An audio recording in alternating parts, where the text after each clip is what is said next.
ਗਿਆਨ ਧਿਆਨ ਕਿਛ ਕਰਮ ਨ ਜਾਣਾ, ਸਾਰ ਨ ਜਾਣਾ ਤੇਰੀ। ਸਭ ਤੇ ਵੱਡਾ ਸਤਿਗੁਰ ਨਾਨਕ, ਜਿਨ ਕਲ ਰਾਖੀ ਮੇਰੀ। ਮੈਂ ਮੂਰਖ ਕੀ ਕੇਤਕ ਬਾਤ ਹੈ, ਕੋਟ ਪਰਾਧੀ ਧਰਿਆਰੇ।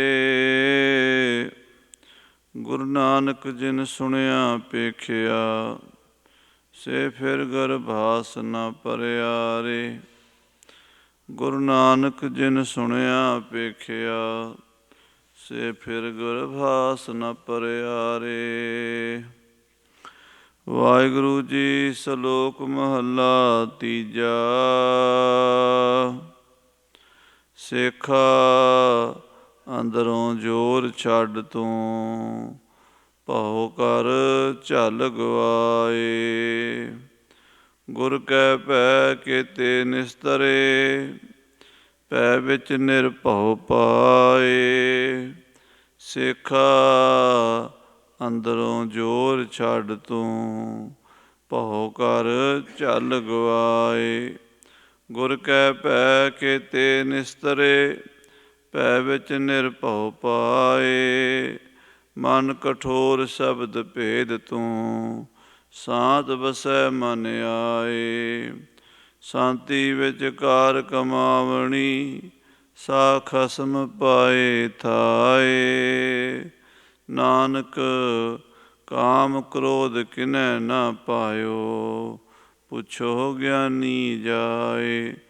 ਸ਼ਾਂਤੀ ਵਿੱਚ ਕਾਰ ਕਮਾਵਣੀ, ਸਾ ਖਸਮ ਪਾਏ ਥਾਏ।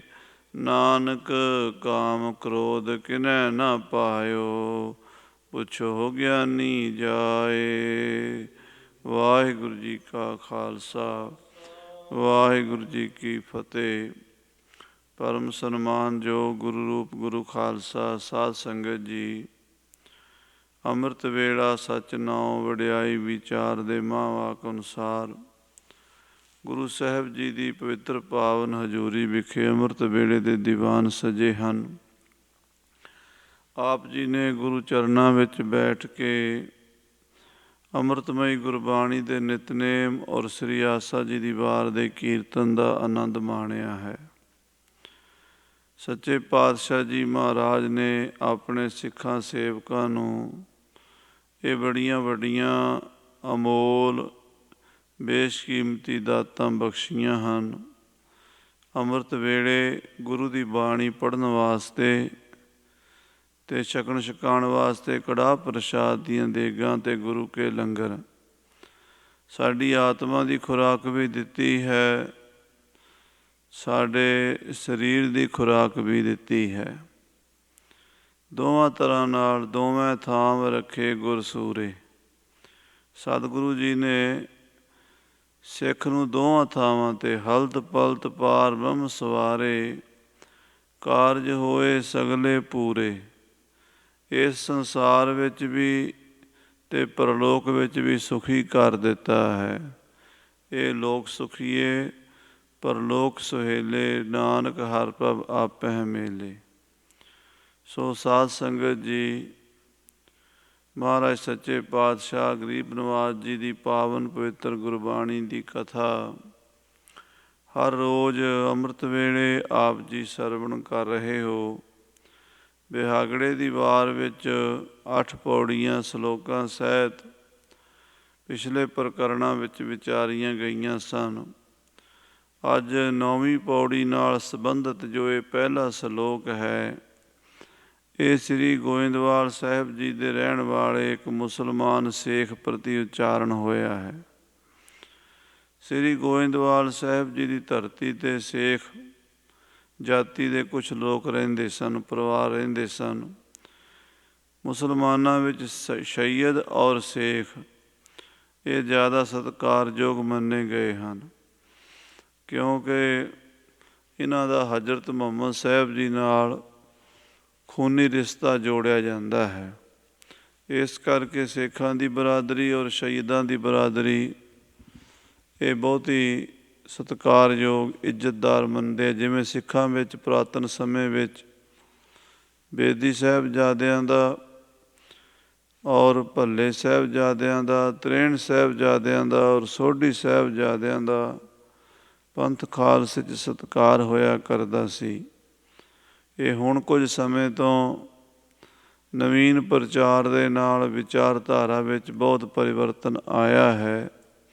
ਪਿਛਲੇ 100-125 ਸਾਲ 'ਚ ਪਹਿਲੇ ਜ਼ਮਾਨੇ ਵਿੱਚ ਇਹਨਾਂ ਗੱਲਾਂ ਦਾ ਖਿਆਲ ਰੱਖਦੇ ਸੀ। ਖਾਲਸਾ ਧਰਮ ਸ਼ਾਸਤਰ ਵਿੱਚ ਵੀ ਲਿਖਿਆ ਹੈ ਵੀ ਗੁਰੂ ਦੀ ਬੰਸ ਜਾਣ ਕੇ, ਗੁਰੂ ਦਾ ਸਤਿਕਾਰ ਸਮਝ ਕੇ ਉਹਨਾਂ ਦੇ ਸਾਹਿਬਜ਼ਾਦਿਆਂ ਦਾ ਸਤਿਕਾਰ ਕੀਤਾ ਜਾਵੇ। ਸੋ ਇਸ ਤਰੀਕੇ ਨਾਲ ਮੁਸਲਮਾਨਾਂ ਵਿੱਚ ਹਜ਼ਰਤ ਮੁਹੰਮਦ ਸਾਹਿਬ ਜੀ ਦੀ ਉਮਤ ਜਾਣ ਕੇ, ਉਹਨਾਂ ਦੇ ਪਰਿਵਾਰ ਜਾਣ ਕੇ ਇਸਲਾਮੀ ਲੋਕ, ਮੁਸਲਮਾਨ ਲੋਕ ਜਿਹੜੇ ਹਨ ਉਹਨਾਂ ਦਾ, ਸ਼ਹੀਦਾਂ ਦਾ ਔਰ ਸਿੱਖਾਂ ਦਾ ਸਤਿਕਾਰ ਕਰਦੇ ਸਨ। ਸਿੱਖਾਂ ਦੀ ਕੁੱਲ ਵਿੱਚ ਹੀ ਫਰੀਦ ਜੀ ਮਹਾਰਾਜ ਹੋਏ ਹਨ, ਜਿਨ੍ਹਾਂ ਦੀ ਬਾਣੀ ਸ੍ਰੀ ਗੁਰੂ ਗ੍ਰੰਥ ਸਾਹਿਬ ਵਿੱਚ ਦਰਜ ਹੈ। ਔਰ ਸੰਸਕ੍ਰਿਤ ਭਾਸ਼ਾ ਵਿੱਚ ਵੀ ਸਿੱਖ ਸ਼ਬਦ ਆਉਂਦਾ ਹੈ। ਉੱਥੇ ਅਰਥ ਥੋੜ੍ਹਾ ਜਿਹਾ ਹੈ ਤਾਂ ਉਹ ਵੀ ਜਾਤੀਵਾਚਕ ਹੀ ਹੈ, ਪਰ ਉਹ ਕੁਝ ਹੋਰ ਤਰ੍ਹਾਂ ਹੈ। ਜਿਹੜਾ ਬ੍ਰਾਹਮਣ ਦਾ ਪੁੱਤਰ ਧਰਮ ਤੋਂ ਪਤਿਤ ਹੋ ਜਾਵੇ, ਆਪਣੀ ਮਰਜ਼ਾਦਾ ਤੋਂ, ਆਪਣੇ ਅਸੂਲਾਂ ਤੋਂ ਗਿਰ ਜਾਵੇ, ਉਸ ਨੂੰ ਵੀ ਸਿੱਖ ਕਹਿੰਦੇ ਹਨ। ਪਰ ਉਹ ਸੰਸਕ੍ਰਿਤ ਭਾਸ਼ਾ ਦਾ ਸ਼ਬਦ ਹੈ। ਜਿਹੜਾ ਮੁਸਲਮਾਨਾਂ ਵਿੱਚ ਪ੍ਰਚਲਿਤ ਹੈ ਉਹ ਅਰਬੀ ਭਾਸ਼ਾ ਦਾ ਸ਼ਬਦ ਹੈ। ਸਿੱਖ ਜਿਹੜੇ ਹਨ ਇਸਲਾਮੀ ਪ੍ਰਚਾਰ ਵਿੱਚ ਵੀ ਬੜੇ ਤਤਪਰ ਰਹਿੰਦੇ ਸਨ। ਜਿਵੇਂ ਸਾਧ ਸੰਗਤ ਜੀ, ਬੇਦੀ, ਸੋਢੀ ਜਿਹੜੇ ਗੁਰੂ ਕੁਲ ਦੇ ਸਾਹਿਬਜ਼ਾਦੇ ਸਨ, ਉਹ ਇਸ ਕਰਕੇ ਵੀ ਸਿੱਖੀ ਦਾ ਪ੍ਰਚਾਰ ਕਰਦੇ ਸਨ ਵੀ ਜੇ ਸਿੱਖੀ ਦਾ ਵਾਧਾ ਹੋਵੇਗਾ, ਸਾਡਾ ਸਤਿਕਾਰ ਵੀ ਹੋਵੇਗਾ, ਸਾਡਾ ਵੀ ਪਿਆਰ ਸਾਡੇ ਪਿਤਾ ਦਾ, ਸਾਡੇ ਗੁਰੂ ਦਾ, ਸਾਡੇ ਬਜ਼ੁਰਗਾਂ ਦਾ ਚਲਾਇਆ ਪੰਥ। ਪਰ ਜਿਹੜੇ ਹੁਣ ਮੇਰੇ ਵਰਗੇ ਹਨ, ਸਾਨੂੰ ਕੀ ਲੱਗੇ ਵੀ ਵਾਧਾ ਹੋਵੇ ਭਾਵੇਂ ਘਾਟਾ ਹੋਵੇ, ਸਾਨੂੰ ਆਪਣੀ ਵਡਿਆਈ ਚਾਹੀਦੀ ਆ, ਆਪਣਾ ਮਤਲਬ ਸਿੱਧ ਕਰਨਾ ਚਾਹੀਦਾ ਹੈ। ਇਸ ਤਰ੍ਹਾਂ ਮੁਸਲਮਾਨਾਂ ਵਿੱਚ ਸਿੱਖ ਬਰਾਦਰੀ ਦੇ ਔਰ ਸੈਯਦ ਬਰਾਦਰੀ ਦੇ ਲੋਕ ਬੜੀ ਇਮਾਨਦਾਰੀ ਨਾਲ ਇਸਲਾਮੀ ਸ਼ਰ੍ਹਾ ਦਾ ਪ੍ਰਚਾਰ ਕਰਦੇ ਸਨ।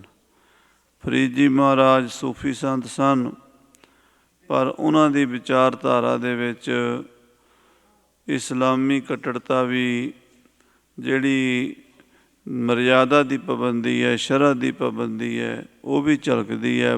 ਜਿਵੇਂ ਉਹ ਕਹਿੰਦੇ ਬੇਨਿਵਾਜਾ ਕੁੱਤਿਆ, ਇਹ ਨਾ ਭਲੀ ਰੀਤ, ਕਭੀ ਚੱਲ ਨਾ ਆਇਆ ਪੰਜੇ ਬਖਤ ਮਸੀਤ।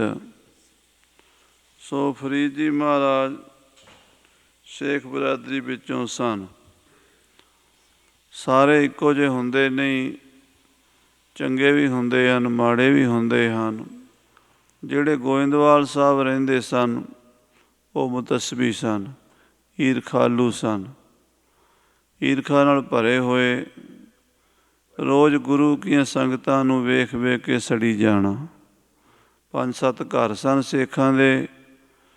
ਉਹਨਾਂ ਦਾ ਇੱਕ ਮੁਖੀ ਵੀ ਸੀ, ਚੌਧਰੀ ਸੇਖ ਕਹਾਉਂਦਾ ਸੀ, ਬਜ਼ੁਰਗ ਸੀ, ਕੁਰਾਨ ਪੜ੍ਹਿਆ ਹੋਇਆ ਸੀ, ਸ਼ਰ੍ਹਾ ਦਾ ਪਾਬੰਦ ਸੀ, ਪਰ ਕੱਟੜ ਮੁਤੱਸਬੀ ਸੀ। ਸ੍ਰੀ ਗੋਇੰਦਵਾਲ ਸਾਹਿਬ ਮਹਾਰਾਜ ਗੁਰੂ ਅਮਰਦਾਸ ਸਾਹਿਬ ਸੱਚੇ ਪਾਤਸ਼ਾਹ ਜੀ ਦੀ ਮਹਿਮਾ ਵੇਖ ਕੇ ਸੜੀ ਜਾਣਾ। ਸੰਗਤਾਂ ਬਹੁਤ ਆਉਂਦੀਆਂ, ਕੀਰਤਨ ਹੁੰਦਾ, ਲੰਗਰ ਚੱਲਦੇ, ਜੋੜ ਮੇਲੇ ਭਰਦੇ।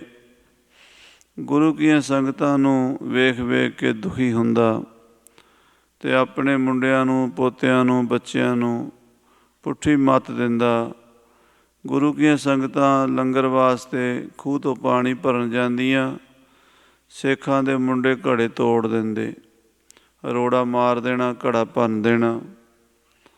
ਇਸ ਤਰ੍ਹਾਂ ਦੀਆਂ ਹਰਕਤਾਂ ਕਰਤੂਤਾਂ ਕਰਦੇ ਰਹਿਣਾ।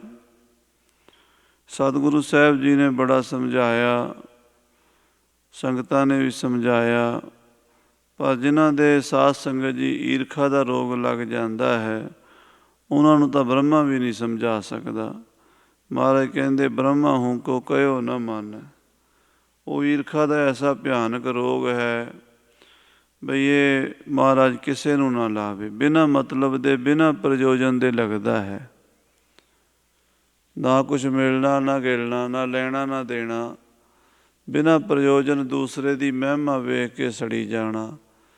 ਦੂਸਰਾ ਸਮਝਾਂਗੇ ਤਾਂ ਸਾੜਾ ਹੋਵੇਗਾ। ਬ੍ਰਹਮ ਗਿਆਨੀ ਮਹਾਂਪੁਰਸ਼ ਜਿਹੜੇ ਹਨ ਦਵੈਤ ਤੋਂ ਰਹਿਤ ਹੁੰਦੇ ਹਨ, ਉੱਥੇ ਤੋਈ ਮੋਈ ਮੋਈ ਤੋਈ ਦਾ ਭੇਦ ਮਿਟ ਜਾਂਦਾ ਹੈ। ਇਸ ਕਰਕੇ ਈਰਖਾ ਨਹੀਂ ਰਹਿੰਦੀ। ਬਾਕੀ ਸੰਸਾਰ ਵਿੱਚ ਈਰਖਾ ਵਪਾਰੀਆਂ ਦੀ ਵਪਾਰੀਆਂ ਨਾਲ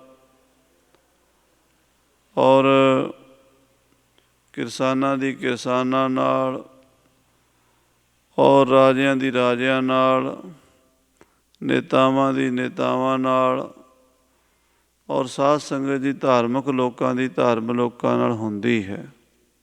ਗੁਰੂ ਸਾਹਿਬ ਜੀ ਦਾ ਪ੍ਰਤਾਪ ਦੇਖ ਕੇ ਈਰਖਾਲੂ ਸੇਖ ਬਾਜ ਨਾ ਆਇਆ ਤਾਂ ਮਹਾਰਾਜ ਨੇ ਇੱਕ ਦਿਨ ਸੁਭਾਵਕ ਬਚਨ ਕੀਤਾ। ਸੰਗਤ ਕਹਿੰਦੀ ਸੱਚੇ ਪਾਤਸ਼ਾਹ ਇਹ ਪਰੇਸ਼ਾਨ ਬਹੁਤ ਕਰਦੇ ਨੇ, ਸਮਝਾਇਆ ਨਹੀਂ ਸਮਝਦੇ। ਮਹਾਰਾਜ ਕਹਿੰਦੇ ਪਰਮੇਸ਼ਰ ਆਪੇ ਹੀ ਇਹੋ ਜਿਹਾ ਨੂੰ ਮੱਤ ਦੇ ਦਿੰਦਾ ਹੁੰਦਾ। ਉਹ ਕੀ ਵਰਤਿਆ ਭਾਣਾ ਵੀ ਦਿੱਲੀ ਤੋਂ ਲਾਹੌਰ ਜਾਂ ਲਾਹੌਰ ਤੋਂ ਦਿੱਲੀ ਕੋਈ ਸਰਕਾਰੀ ਖਜ਼ਾਨਾ ਜਾ ਰਿਹਾ ਸੀਗਾ। ਸਰਕਾਰੀ ਟੈਕਸ ਦੀਆਂ ਮੋਹਰਾਂ ਜਿਹੜੀਆਂ ਸੋਨੇ ਦੀਆਂ, ਉਹ ਕਈ ਵਾਰੀ ਲਾਹੌਰ ਤੋਂ ਦਿੱਲੀ ਅਤੇ ਦਿੱਲੀ ਤੋਂ ਲਾਹੌਰ ਜਾਂਦੀਆਂ ਹੁੰਦੀਆਂ। ਲਾਹੌਰ ਤੋਂ ਚੱਲਿਆ ਟੈਕਸ ਦੇਣ ਵਾਸਤੇ ਕੋਈ ਅਫਸਰ ਫੌਜ ਸਮੇਤ, ਕਿਉਂਕਿ ਨਾਲ ਫੌਜ ਵੀ ਹੁੰਦੀ ਹੈ। ਸਰਕਾਰੀ ਖਜ਼ਾਨਾ ਜੋ ਹੋਇਆ ਉਹਦੀ ਰਾਖੀ ਵਾਸਤੇ ਗੋਇੰਦਵਾਲ ਸਾਹਿਬ ਪੱਤਣ ਸੀ ਦਰਿਆ ਦਾ।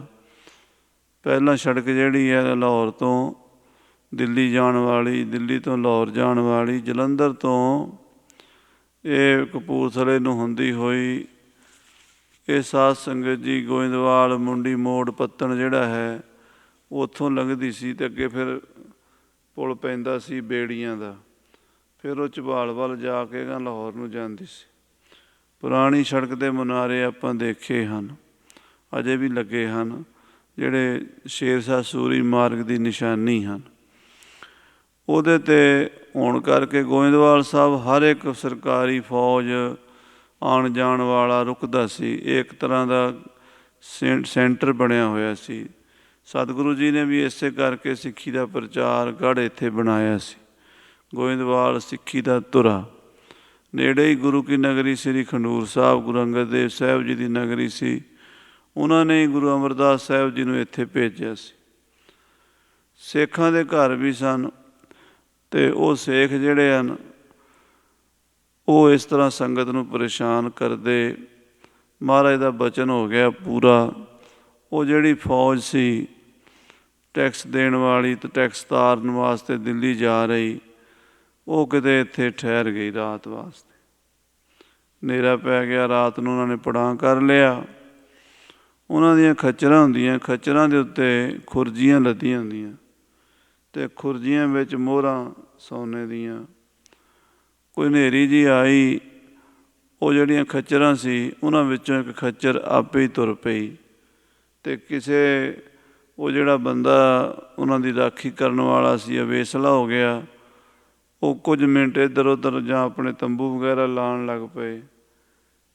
ਕੁਛ ਵੀ ਕਾਰਨ ਬਣਿਆ ਕਿ ਉਹ ਖੱਚਰ ਬਾਕੀ ਖੱਚਰਾਂ ਨਾਲੋਂ ਵਿਛੜ ਕੇ ਅਤੇ ਉਹ ਉਹਨਾਂ ਸਿੱਖਾਂ ਦੇ ਘਰਾਂ ਵੱਲ ਚਲੀ ਗਈ। ਅਤੇ ਉਹ ਮੁੰਡੇ ਬੜੇ ਸ਼ਰਾਰਤੀ, ਬੜੇ ਆਕੜ ਵਾਲੇ ਅਤੇ ਬੜੇ ਹੋਰ ਤਰ੍ਹਾਂ ਦੇ ਸੁਭਾਅ ਦੇ ਸਨ। ਸਾਰਾ ਪਰਿਵਾਰ, ਸਾਰਾ ਟੱਬਰ ਹੀ ਇਹੋ ਜਿਹਾ ਸੀਗਾ। 8-10 ਘਰ ਦੱਸੇ ਉਹਨਾਂ ਦੇ ਇੱਦਾਂ ਦੇ ਹੀ ਸਨ। ਉਹ ਸਿੱਖਾਂ ਦੇ ਮਹੱਲੇ ਜਦੋਂ ਚਲੀ ਗਈ ਅਤੇ ਸਿੱਖਾਂ ਦੇ ਮੁੰਡਿਆਂ ਨੇ ਲਾਲਚ ਕਰਕੇ ਉਹ ਜਿਹੜੀ ਸੀ ਆਪਣੇ ਅੰਦਰ ਛੁਪਾ ਲਈ। ਹੁਣ ਸਰਕਾਰੀ ਖਜ਼ਾਨਾ ਹੈ, ਉਹਦੇ ਵਿੱਚ ਲੱਖਾਂ ਰੁਪਈਆ ਹੁੰਦਾ, ਮੋਹਰਾਂ ਸਨ ਸੋਨੇ ਦੀਆਂ। ਉਹ ਜਦੋਂ ਛੁਪਾ ਲਈਆਂ ਕੀਤਾ ਤਾਂ ਲਾਲਚ ਵੀ ਬਹੁਤ, ਮਾਲ ਸਾਡੇ ਘਰ ਆ ਗਿਆ, ਕਿਹੜਾ ਕਿਸੇ ਨੂੰ ਪਤਾ ਲੱਗਣਾ। ਪਰ ਉਹ ਜਿਹੜੇ ਹੁਣ ਫੌਜੀ ਡਿਊਟੀ ਵਾਲੇ ਸਨ, ਅਫਸਰ ਸਨ, ਉਹਨਾਂ ਨੇ ਤਾਂ ਆਪਣੀ ਜ਼ਿੰਮੇਵਾਰੀ ਨਾਲ ਸਾਰਾ ਖਜ਼ਾਨਾ ਦਿੱਲੀ ਪਹੁੰਚਾਉਣਾ ਸੀ। ਉਹਨਾਂ ਨੇ ਜਦੋਂ ਤਫਤੀਸ਼ ਕੀਤੀ, ਗਿਣਤੀ ਕੀਤੀ ਜਾਂ ਖੱਚਰਾਂ ਵੇਖੀਆਂ, ਖੱਚਰ ਘੱਟ, ਉਹਨਾਂ ਨੂੰ ਵਿਚਾਰਿਆਂ ਨੂੰ ਪਹਿਲਾਂ ਤਾਂ ਹੱਥਾਂ ਪੈਰਾਂ ਦੀ ਪੈ ਗਈ, ਪਤਾ ਕਰੋ। ਉਹਨਾਂ ਨੇ ਸਾਰੇ ਘਰਾਂ 'ਚੋਂ ਪੁੱਛਿਆ ਗਿੱਛਿਆ, ਫਿਰ ਉਹਨਾਂ ਨੇ ਤਲਾਸ਼ੀ ਵੀ ਲਈ। ਉਹ ਹੁਣ ਤਲਾਸ਼ੀ ਲੈਂਦਿਆਂ ਹੋਇਆਂ ਸਿੱਖਾਂ ਦੇ ਘਰਾਂ 'ਚੋਂ ਖੱਚਰ ਮਿਲ ਗਈ। ਸਾਰਾ ਖਜ਼ਾਨਾ ਚੋਰੀ ਦਾ ਉੱਥੋਂ ਲੱਭ ਗਿਆ। ਅਤੇ ਫਿਰ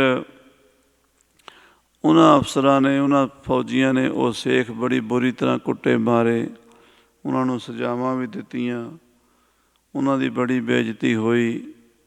ਅਤੇ ਫਿਰ ਸਤਿਗੁਰੂ ਮਹਾਰਾਜ ਸਾਹਿਬ ਜੀ ਕੋਲ ਆਏ ਅਤੇ ਗੁਰੂ ਸਾਹਿਬ ਜੀ ਤੋਂ ਮੁਆਫੀ ਮੰਗੀ। ਅਤੇ ਮਹਾਰਾਜ ਸਾਹਿਬ ਜੀ ਨੇ ਉਸ ਵੇਲੇ ਸਿੱਖਿਆ ਦੇ ਬਚਨ ਉਸ ਸਿੱਖ ਨੂੰ ਕਹੇ ਹਨ। ਆਓ ਸਰਵਣ ਕਰੀਏ। ਪਿਆਰ ਨਾਲ ਆਖੋ ਸਤਿਨਾਮ ਵਾਹਿਗੁਰੂ ਸਾਹਿਬ ਜੀ। ਸਤਿਨਾਮ ਸ੍ਰੀ ਵਾਹਿਗੁਰੂ। ਸ਼ਲੋਕ ਮਹੱਲਾ ਤੀਜਾ। ਤੀਸਰੇ ਪਾਤਸ਼ਾਹ ਮਹਾਰਾਜ ਧੰਨ ਗੁਰੂ ਅਮਰਦਾਸ ਸਾਹਿਬ ਜੀ ਉਸ ਸਿੱਖ ਨੂੰ, ਜਿਹੜਾ ਕਿ ਬੜਾ ਹੰਕਾਰੀ ਸੀ ਔਰ ਸੰਗਤਾਂ ਨਾਲ ਬਦਸਲੂਕੀ ਕਰਦਾ ਸੀ, ਗੁਰੂ ਕੀਆਂ ਸੰਗਤਾਂ ਦਾ ਨੁਕਸਾਨ ਕਰਦਾ ਸੀ, ਗੁਰੂ ਘਰ ਨਾਲ ਈਰਖਾ ਕਰਦਾ ਸੀ, ਅੱਜ ਉਹਨੂੰ ਮੱਤ ਦੇਣ ਲੱਗੇ ਹੈ। ਕੀ ਫਰਮਾਨ ਕਰਦੇ ਸਤਿਗੁਰੂ ਤੀਸਰੇ ਪਾਤਸ਼ਾਹ ਮਹਾਰਾਜ ਸਾਹਿਬ ਜੀ? ਸਿੱਖਾ ਅੰਦਰੋਂ ਜ਼ੋਰ ਛੱਡ ਤੂੰ। ਕਹਿੰਦੇ ਜਿਹੜਾ ਤੂੰ ਆਪਣੇ ਅੰਦਰ ਇਹ ਜ਼ੋਰ ਬਣਾਇਆ ਕਿ ਮੈਂ ਸਿੱਖ ਹਾਂ, ਹਜ਼ਰਤ ਮੁਹੰਮਦ ਸਾਹਿਬ ਦੀ ਅੰਸ ਬੰਸ ਵਿੱਚੋਂ ਹਾਂ। ਕਿਉਂਕਿ ਪੰਜਾਬੀ ਦੀ ਕਹਾਵਤ ਹੈ, ਮਾਮੇ ਦੇ ਕੰਨੀ ਬੀਰਬਲੀਆਂ ਅਤੇ ਭਣੇਵਾਂ ਆਕੜਿਆ ਫਿਰੇ। ਇਹ ਆਮ ਪ੍ਰਚਲਿਤ ਕਹਾਵਤ ਹੈ। ਇਹਦਾ ਮਤਲਬ ਇਹ ਹੈ ਵੀ ਕੋਈ ਕਿਸੇ ਮਾਮੇ ਨੇ ਪਾਈਆਂ ਹੋਈਆਂ ਸੀ ਕੰਨਾਂ ਵਿੱਚ ਸੋਨੇ ਦੀਆਂ ਵਾਲੀਆਂ, ਅਤੇ ਮਾਮੇ ਦੇ ਕੰਨਾਂ ਵਿੱਚ ਸੀ। ਭਾਣਜਾ ਉਂਝ ਹੀ ਫੂੰ ਫਾਂ ਕਰਦਾ ਫਿਰਦਾ, ਕਹਿੰਦਾ ਮੇਰੇ ਮਾਮੇ ਦੇ ਵੇਖੋ ਕਿੰਨੀਆਂ ਬੱਲੀਆਂ ਪਾਈਆਂ, ਵਾਲੀਆਂ ਪਾਈਆਂ। ਕਹਿੰਦੇ ਮਾਮੇ ਦੇ ਕੰਨੀ ਬੀਰਬਲੀਆਂ ਭਣੇਵਾਂ ਆਕੜਿਆ ਫਿਰੇ। ਮੁਹੰਮਦ ਸਾਹਿਬ ਹੋਣਗੇ ਬੰਦਗੀ ਵਾਲੇ, ਭਗਤੀ ਕੀਤੀ ਮੁਹੰਮਦ ਸਾਹਿਬ ਨੇ, ਅਤੇ ਤੁਸੀਂ ਕੀ ਕੀਤਾ ਹੈ? ਤੁਸੀਂ ਤਾਂ ਮੁਹੰਮਦ ਸਾਹਿਬ ਨਹੀਂ ਨਾ ਬਣ ਗਏ।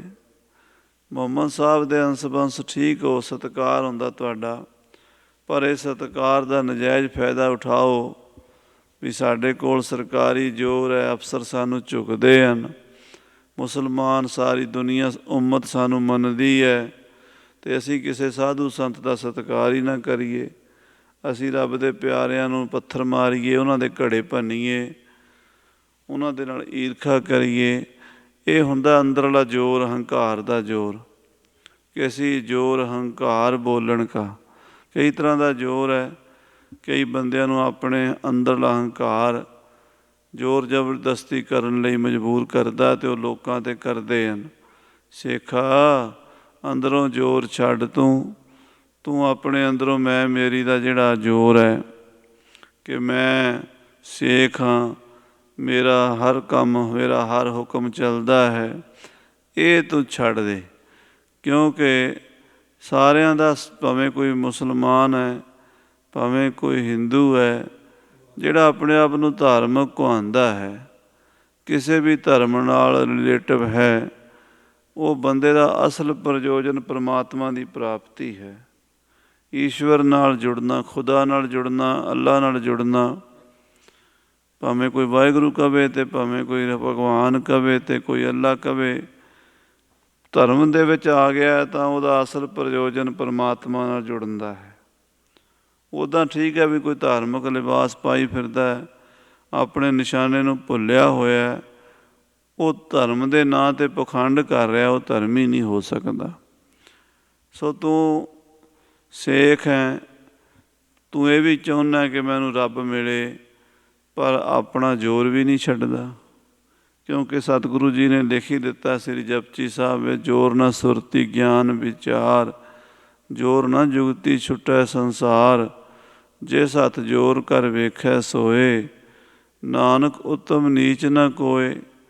ਜ਼ੋਰ ਨਾਲ ਕਿਸੇ ਨੂੰ ਵੀ ਪ੍ਰਾਪਤੀ ਨਹੀਂ ਹੋਈ, ਜ਼ੋਰ ਛੱਡਣਾ ਪੈਂਦਾ। ਹਮਰਾ ਜ਼ੋਰ ਸਭ ਰਹਿਓ ਮੇਰੇ ਵੀਰ, ਹਮਰਾ ਜ਼ੋਰ ਸਭ ਰਹਿਓ ਮੇਰੇ ਵੀਰ। ਮੇਰਾ ਕੋਈ ਜ਼ੋਰ ਨਹੀਂ ਹੈ।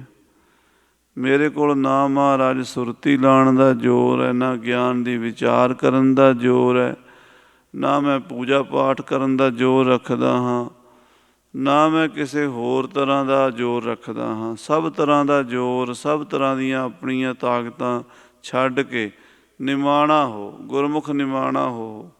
ਉਸ ਵਾਹਿਗੁਰੂ ਦੀ ਸ਼ਰਨ ਪੈਣਾ ਪਊ ਤੈਨੂੰ।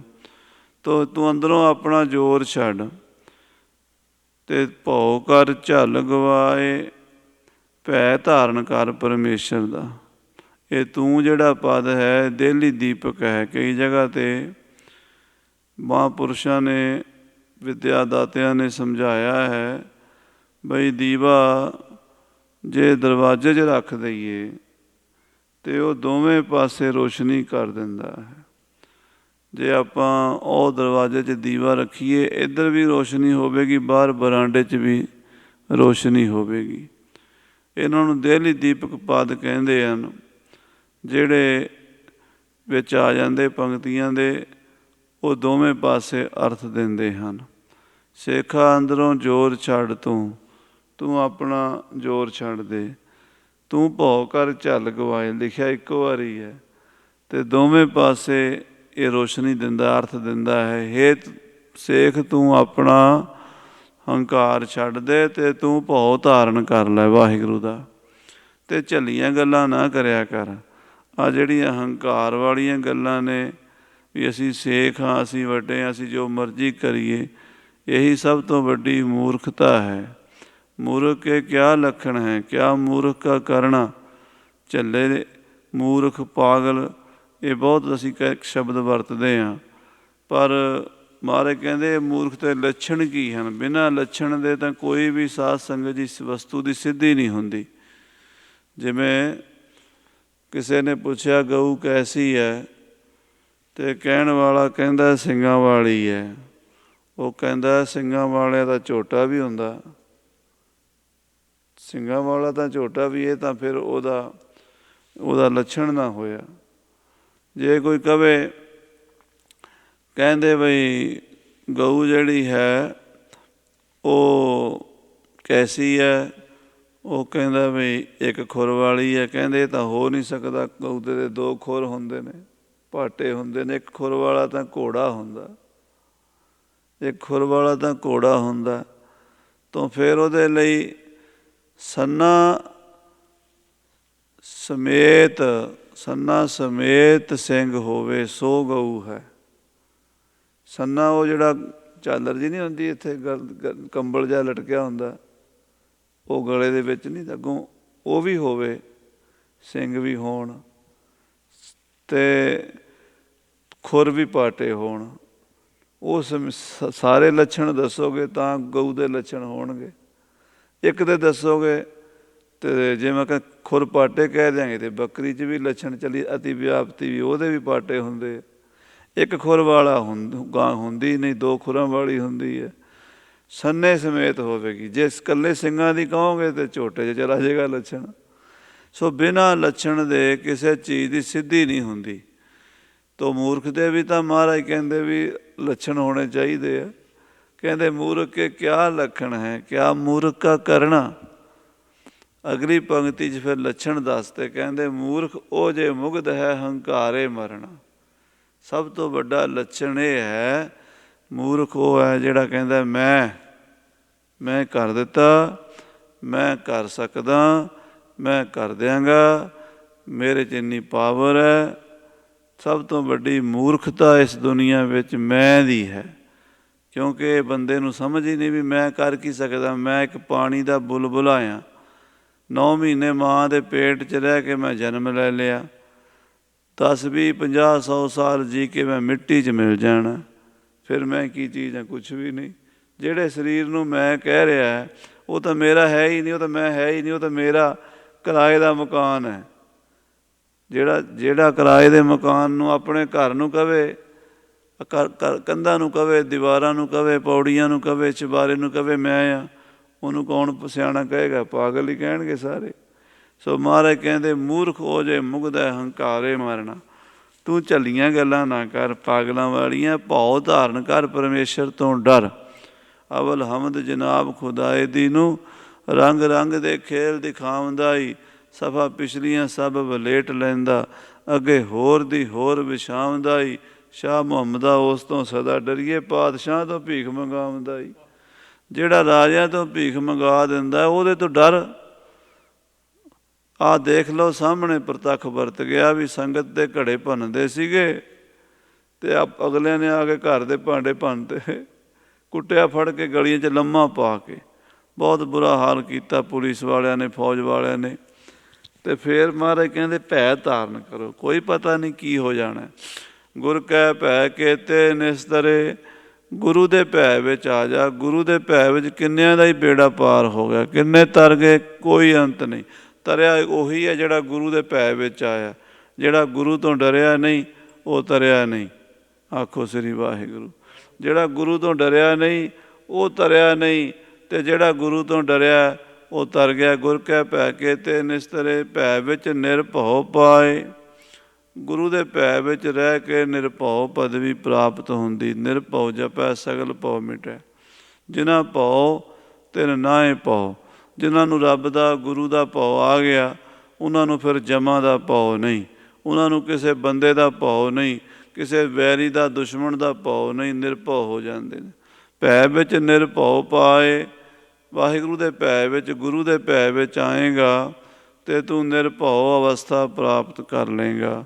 ਮਨ ਕਠੋਰ ਸ਼ਬਦ ਭੇਦ ਤੂੰ, ਸ਼ਾਂਤ ਵਸੈ ਮਨ ਆਏ। ਇਹ ਮਨ ਪੱਥਰ ਵਰਗਾ ਸਖਤ ਕਠੋਰ ਹੈ, ਹੀਰੇ ਵਰਗਾ ਕਠੋਰ ਹੈ। ਹੀਰਾ ਸਭ ਤੋਂ ਕਠੋਰ ਮੰਨਦੇ ਨੇ। ਹੁਣ ਹੀਰੇ ਦਾ ਹਾਰ ਬਣਾਉਣਾ ਹੋਵੇ, ਹੀਰੇ ਦੇ ਵਿੱਚ ਮੋਰੀ ਕਰਨੀ ਪੈਂਦੀ ਹੈ। ਉਹ ਹੀਰੇ 'ਚ ਜਿਹੜਾ ਸੁਰਾਖ ਕਰਦੇ ਨੇ, ਮੋਰੀ ਕਰਦੇ ਨੇ, ਉਹ ਕਾਹਦੇ ਨਾਲ ਕਰਦੇ ਨੇ?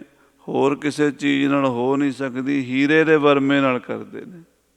ਮਹਾਰਾਜ ਕਹਿੰਦੇ ਹੀਰਾ ਹੀਰਾ ਬੇਦ ਪਵਨ ਮਨ ਸਹਿਜੇ ਰਿਹਾ ਸਮਾਈ। ਜਿਹੜੇ ਹੀਰਿਆਂ ਦੇ ਉੱਤੇ ਜਿਊਲਰੀ 'ਤੇ ਕੰਮ ਕਰਦੇ ਉਹਨੂੰ ਪੁੱਛੋ ਜਾ ਕੇ, ਹੀਰੇ ਨੂੰ ਕੱਟਣਾ, ਤਰਾਸ਼ਣਾ, ਹੀਰੇ 'ਚ ਮੋਰੀ ਕਰਨੀ, ਹੀਰੇ 'ਚ ਧਾਗਾ ਪਾਉਣਾ, ਉਹ ਹੋਵੇਗਾ ਅਤੇ ਹੀਰੇ ਦੀ ਛੈਣੀ, ਹੀਰੇ ਦਾ ਵਰਮਾ ਹੋਵੇਗਾ ਤਾਂ ਉਹਦੇ 'ਚ ਮੋਰੀ ਹੋਵੇਗੀ। ਤੋ ਕਹਿੰਦੇ ਤੇਰਾ ਮਨ ਜਿਹੜਾ ਹੈ ਬੜਾ ਕਠੋਰ ਹੋਇਆ ਪਿਆ, ਪਰ ਹੈ ਕੀਮਤੀ ਹੀਰਾ। ਇਹਨੂੰ ਵਿੰਨਣ ਵਾਸਤੇ ਵੀ ਹੀਰਾ ਹੀ ਚਾਹੀਦਾ। ਉਹ ਕਿਹੜਾ? ਉਹ ਗੁਰੂ ਦਾ ਸ਼ਬਦ ਹੈ। ਗੁਰੂ ਦੇ ਸ਼ਬਦ ਨਾਲ ਮਨ ਵਿੰਨਿਆ ਜਾਏਗਾ, ਹੋਰ ਕਿਸੇ ਤਰੀਕੇ ਨਾਲ ਮਨ ਨਹੀਂ ਵਿੰਨਿਆ ਜਾ ਸਕਦਾ। ਵਾਹਿਗੁਰੂ ਵਾਹਿਗੁਰੂ ਵਾਹਿਗੁਰੂ ਜਪਣ ਦਾ ਇਹ ਫਾਇਦਾ ਹੈ ਵੀ ਜਦੋਂ ਜਾਪ ਕਰੋਗੇ ਤੁਹਾਡੇ ਮਨ ਵਿੱਚ, ਅੱਜ ਪੂਰੀ ਦੁਨੀਆ ਲਗਭਗ 90% ਲੋਕ ਸਾਈਕਾਲੋਜੀ ਤੌਰ 'ਤੇ ਪਰੇਸ਼ਾਨ ਹਨ, ਮਨੋਵਿਗਿਆਨਕ ਤੌਰ 'ਤੇ ਲੋਕ ਪਰੇਸ਼ਾਨ ਹਨ। ਵੱਡੇ ਵੱਡੇ ਪੜ੍ਹੇ ਲਿਖੇ ਲੋਕ ਵੀ ਦੁਖੀ ਹਨ, ਕਈ ਸੁਸਾਈਡ ਕਰਨ ਤੱਕ ਜਾਂਦੇ ਹਨ। ਪਰ ਮਨ ਦਾ ਇਲਾਜ ਕੋਈ ਪਤਾ ਨਹੀਂ। ਮਨ ਦਾ ਇਲਾਜ ਸ਼ਬਦ ਹੈ। ਵਾਹਿਗੁਰੂ ਵਾਹਿਗੁਰੂ ਜਪਣਾ। ਉੱਧਰ ਆਉਂਦੇ ਨਹੀਂ, ਉੱਧਰ ਆਉਂਦੇ ਨਹੀਂ। ਮਹਾਰਾਜ ਕਹਿੰਦੇ ਸ਼ਬਦ ਨਾਲ ਵਿੰਨਿਆ ਜਾਣਾ ਹੈ। ਸ਼ਾਂਤ ਵਸੈ ਮਨ ਆਏ। ਸ਼ਬਦ ਦੇ ਨਾਲ ਮਨ 'ਚ ਸ਼ਾਂਤੀ ਆ ਜਾਏਗੀ। ਕਰਕੇ ਤਾਂ ਵੇਖੋ, ਨਾਮ ਜਪ ਕੇ ਤਾਂ ਦੇਖੋ। ਸ਼ਾਂਤੀ ਵਿੱਚ ਕਾਰ ਕਮਾਵਣੀ, ਸਾ ਖਸਮ ਪਾਏ ਥਾਏ। ਜਿਹੜੀ ਸ਼ਾਂਤੀ ਵਿੱਚ ਕਾਰ ਕਮਾਈ ਜਾਂਦੀ ਹੈ, ਟਿਕਾ ਕੇ ਇਕਾਗਰ ਚਿੱਤ ਨਾਲ, ਉਹਨੂੰ ਮਾਲਕ ਖੁਸ਼ੀ ਨਾਲ ਪ੍ਰਵਾਨ ਕਰਦਾ ਹੈ। ਕਈ ਘਰਾਂ 'ਚ ਨੌਕਰ ਰੱਖੇ ਹੁੰਦੇ, ਰੋਟੀ ਪਕਾ ਕੇ ਦੇਣ ਵਾਲੇ, ਭਾਂਡੇ ਮਾਂਜਣ ਵਾਲੇ, ਘਰ 'ਚ ਝਾੜੂ ਪੋਚਾ ਕਰਨ ਵਾਲੇ। ਸਾਡੇ ਇੰਡੀਆ ਜ਼ਿਆਦਾਤਰ ਨੇਪਾਲੀਆਂ ਨੂੰ ਰੱਖ ਲੈਂਦੇ, ਹੋਰ ਲੋਕਾਂ ਨੂੰ, ਪਹਿਲਾਂ ਪੰਡਤਾਂ ਨੂੰ, ਜਿਹੜੇ ਅਨਪੜ੍ਹ ਪੰਡਤ ਹੁੰਦੇ ਸੀ ਉਹਨੂੰ ਰੋਟੀ ਪਾਣੀ ਦੇ ਰੱਖ ਲੈਂਦੇ ਸੀ, ਜਿਹੜੇ ਪੜ੍ਹੇ ਲਿਖੇ ਹੁੰਦੇ ਸੀ ਉਹਨਾਂ ਨੂੰ ਟੀਚਰ ਵਗੈਰਾ ਰੱਖ ਲੈਂਦੇ ਸੀ। ਖੈਰ ਕੋਈ ਵੀ ਤਰ੍ਹਾਂ ਦਾ ਨੌਕਰ ਹੋਵੇ ਅਤੇ ਜੇ ਉਹ ਕੰਮ ਕਰਦਿਆਂ ਹਫੜਾ ਦਫੜੀ ਪਾਵੇ, ਭਾਂਡੇ ਹੀ ਭੰਨ ਦੇਵੇ, ਭਾਂਡੇ ਮਾਂਜਣ ਲੱਗਾ ਪਲੇਟਾਂ ਭੰਨਤੀਆਂ, ਚਾਹ ਪਿਆਉਣ ਲੱਗਾ ਚਾਹ ਮਾਲਕ 'ਤੇ ਡੋਲਤੀ, ਅਤੇ ਕੋਈ ਕੱਪੜੇ ਪ੍ਰੈਸ ਕਰਨ ਲੱਗਾ ਅਤੇ ਕੱਪੜੇ ਸਾੜ ਦਿੱਤੇ, ਝਾੜੂ ਪੋਚਾ ਕਰਨ ਲੱਗਾ ਮਿੱਟੀ ਘੱਟਾ ਉਡਾ ਤਾ। ਮਾਲਕ ਕਹੇਗਾ ਤੂੰ ਕੀ ਹਫੜਾ ਦਫੜੀ ਮਚਾਈ ਹੈ, ਬੰਦਿਆਂ ਤਰ੍ਹਾਂ ਟਿਕ ਕੇ ਸ਼ਾਂਤੀ 'ਚ ਕੰਮ ਕਰ। ਅਤੇ ਜਦੋਂ ਸ਼ਾਂਤੀ 'ਚ ਕੰਮ ਕਰੇਗਾ, ਵਧੀਆ ਤਰੀਕੇ ਨਾਲ ਕਰੇਗਾ, ਮਾਲਕ ਖੁਸ਼ ਹੋਏਗਾ ਵੀ ਬੰਦਾ ਬੋਲਦਾ ਵੀ ਠੀਕ ਹੈ, ਕੰਮ ਵੀ ਠੀਕ ਕਰਦਾ। ਕਹਿੰਦੇ ਇਸੇ ਤਰ੍ਹਾਂ ਜਿਹੜੀ ਕਾਰ ਵਾਹਿਗੁਰੂ ਦੀ ਭਗਤੀ ਦੀ ਕਰੇਗਾ, ਸ਼ਾਂਤੀ ਵਿੱਚ ਕੋਈ ਵੀ ਕੰਮ ਕਰੇਗਾ, ਉਹ ਤੇਰਾ ਦਰਗਾਹ 'ਚ ਥਾਂ ਪੈ ਜਾਏਗਾ। ਸਾ ਖਸਮ ਪਾਏ ਥਾਂ, ਖਸਮ ਉਹਨੂੰ ਥਾਂ ਪਾਏਗਾ। ਨਾਨਕ ਕਾਮ ਕ੍ਰੋਧ ਕਿਨੈ ਨਾ ਪਾਇਓ, ਪੁੱਛੋ ਗਿਆਨੀ ਜਾਏ। ਮਹਾਰਾਜ ਕਹਿੰਦੇ ਇਹ ਸ਼ਾਂਤੀ, ਇਹ ਆਨੰਦ, ਇਹ ਪ੍ਰਮਾਤਮਾ ਦੀ ਪ੍ਰਾਪਤੀ ਕਾਮ ਕ੍ਰੋਧ ਕਰਕੇ ਕਿਸੇ ਨੂੰ ਨਹੀਂ ਹੁੰਦੀ।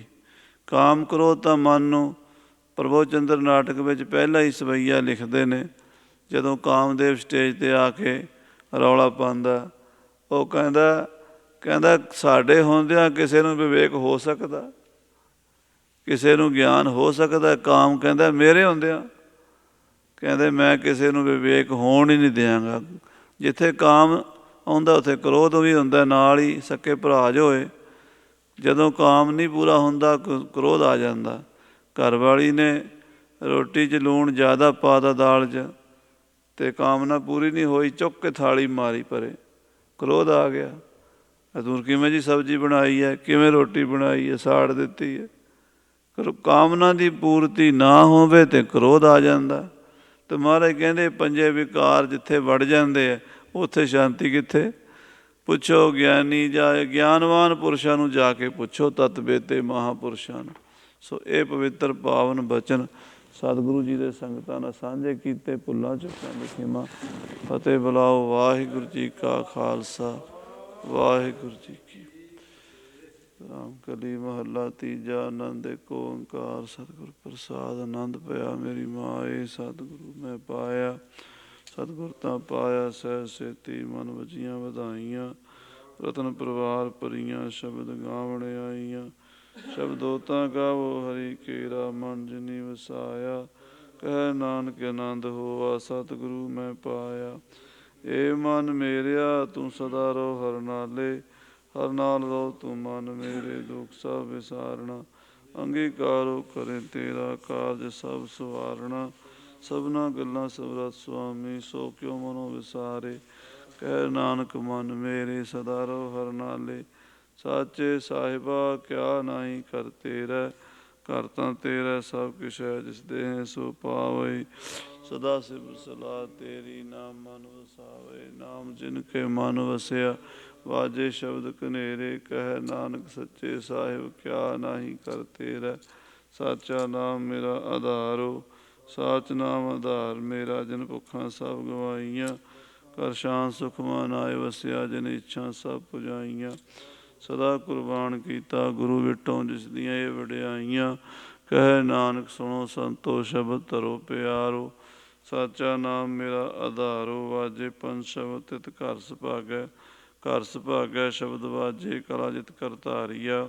ਪੰਜ ਦੂਤ ਤੁਧ ਵਸ ਕੀਤੇ, ਕਾਲ ਕੰਟਕ ਮਾਰਿਆ। ਤੁਰ ਕਰਮ ਪਾਇਆ ਤੁਧ ਜਿਨ ਕੋ, ਸੇ ਨਾਮ ਹਰਿ ਕੈ ਲਾਗੇ। ਕਹਿ ਨਾਨਕ ਤੈ ਸੁਖ ਹੋਆ, ਤਿਤ ਘਰ ਅਨਹਦ ਵਾਜੇ। ਅਨੰਦ ਸੁਣੋ ਵਡ ਭਾਗੀ ਹੋ, ਸਗਲ ਮਨੋਰਥ ਪੂਰੇ। ਪਾਰ ਬ੍ਰਹਮ ਪ੍ਰਭ ਪਾਇਆ, ਉਤਰੇ ਸਗਲ ਵਿਸੂਰੇ। ਦੁਖ ਰੋਗ ਸੰਤਾਪ ਉਤਰੇ, ਸੁਣੀ ਸੱਚੀ ਬਾਣੀ। ਸੰਤ ਸਾਜਨ ਭਏ ਸਰਸੇ, ਪੂਰੇ ਗੁਰ ਤੇ ਜਾਣੀ। ਸੁਣਤੇ ਪੁਨੀਤ ਕਹਿਤੇ, ਪਵਿੱਤ ਸਤਿਗੁਰ ਰਿਹਾ ਭਰਪੂਰੇ। ਬਿਨਵੰਤ ਨਾਨਕ ਗੁਰ ਚਰਨ ਲਾਗੇ, ਵਾਜੇ ਅਨਹਦ ਤੂਰੇ। ਸਲੋਕ ਪਾਵਨ ਗੁਰੂ ਪਾਣੀ ਪਿਤਾ, ਮਾਤਾ ਧਰਤ ਮਹਤ। ਦਿਵਸ ਰਾਤ ਦੋਇ ਦਾਈ ਦਾਇਆ, ਖੇਲੈ ਸਗਲ ਜਗਤ। ਚੰਗਿਆਈਆਂ ਬੁਰਿਆਈਆਂ ਵਾਚੈ ਧਰਮ ਹਦੂਰ। ਕਰਮੀ ਆਪੋ ਆਪਣੀ, ਕੇ ਨੇੜੇ ਕੇ ਦੂਰ। ਜਿਨੀ ਨਾਮ ਧਿਆਇਆ, ਗਏ ਮਸਕਤ ਕਾਲ। ਨਾਨਕ ਤੇ ਮੁਖ ਉਜਲੇ, ਕੀਤੀ ਛੁੱਟੀ ਨਾਲ। ਵਾਹਿਗੁਰੂ ਜੀ ਕਾ ਖਾਲਸਾ, ਵਾਹਿਗੁਰੂ ਜੀ ਕੀ ਫਤਿਹ।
ਸਾਹਿਬ ਜੀ ਡੰਡੌਤ ਬੰਦਨ ਅਨਕ ਬਾਰ ਸਰਬ ਕਲਾ ਸਮਰੱਥ